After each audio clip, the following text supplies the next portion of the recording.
علامہ ابن جوزی رحمۃ اللہ تعالی لکھتے ہیں اللہ پاک کے آخری نبی رسول مقبول علیہ الصلوۃ والسلام نے فرمایا میرے پاس جبریل امین حاضر ہوئے، عرض کی یا رسول اللہ صلی اللہ تعالی علیہ وسلم قیامت میں ایک نوجوان کو لایا جائے گا، وہ غمگین ہوگا، رو رہا ہوگا، فرشتے اس کو لوہے کے گرزوں یعنی آئرن راڈ سے اسے ہانک رہے ہوں گے، وہ نوجوان 1000 سال تک الامان پکارتا رہے گا لیکن اس کو امان نہیں دی جائے گی۔ پھر اس نوجوان کو 1000 سال کے بعد رب قہار کی بارگاہ میں پیش کیا جائے گا، اللہ پاک فرشتوں کو حکم دے گا کہ اسے منہ کے بل جہنم میں ڈال دو۔ جبریل امین کا بیان سن کر رسول اکرم صلی اللہ تعالی علیہ وسلم نے فرمایا اے جبریل یہ کون ہوگا؟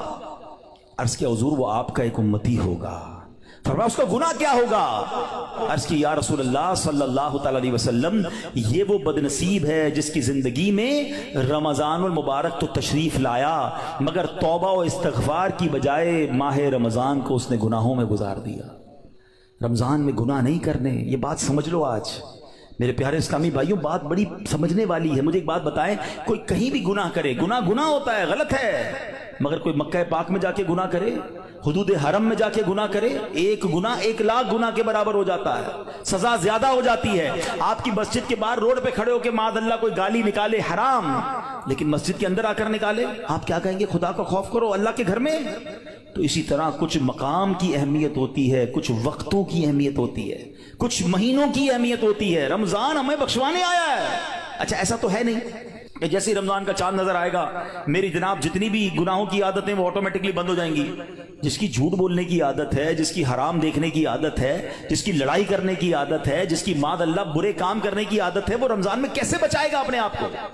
تو ابھی سے اپنے آپ کو بچانا شروع کر دیں، پریکٹس شروع کریں اور اپنا ذہن بنا لو آپ کچھ بھی ہو جائے میں نے انشاءاللہ گناہ نہیں کرنا ہے۔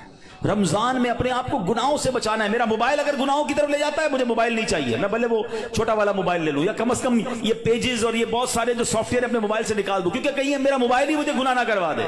مجھے نہیں کھولنا ٹی وی اگر میرے ہاتھ سے ریموٹ ہاتھ میں آتا ہے اور میں کچھ غلط چیز دیکھتا ہوں۔ مدنی چینل دیکھیں سبحان اللہ، ہر اس دوستی سے، ہر اس کمپنی سے، ہر اس صحبت سے مجھے بچنا ہے کہ جہاں بیٹھتا ہوں تو غیبتیں ہوتی ہیں، جہاں بیٹھتا ہوں تو جناب گناہ ہوتے ہیں، مجھے نہیں جانا بھائی۔ ایک گناہ اور 1 سال کے اعمال برباد، پتہ چلا لوگ رمضان میں نیکیاں کر کے بخشش پا رہے ہوں اور میں اپنی بری عادتوں کی وجہ سے مار کھاؤں۔